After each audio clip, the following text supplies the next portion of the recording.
I worked in a warehouse. You're on the same level as the forklift because a walkway would just be a green taped area. The 24th of March was my son's 13th birthday, so the night before I did what I usually do, which is doing his balloons, doing the banners, and then because Dave was on the night shift, he'd booked the night off, whereas I didn't want to waste a holiday when Kieran would be at school anyway. I'd have spoke to Dave at like dinner time or whatever just to make sure that he'd cleaned up, ready for Kieran's party that night. 3:30, just finishing off, and that's when the accident happened. I was on a walkway by the container bays, going from the end of shift nearly.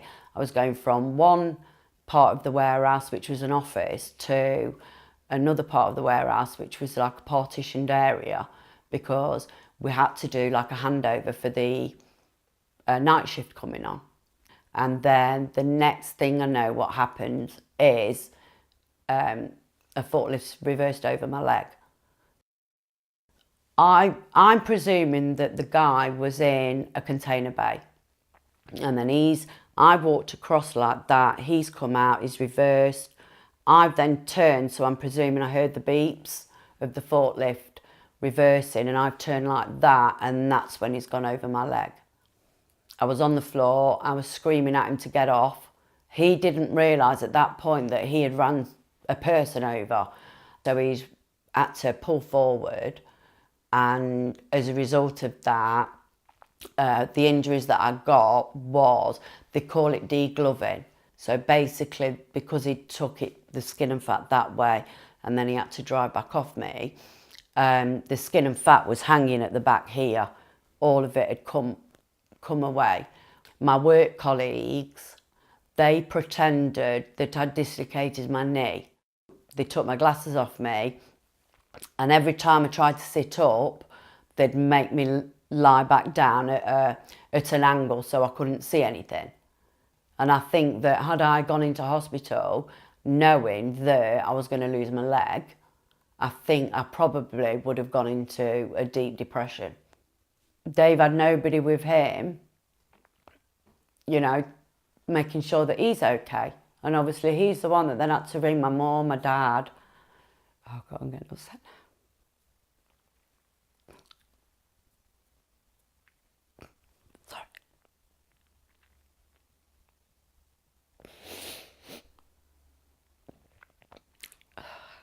I hate it when I talk about that. I don't care, you know, about the leg. It's my family.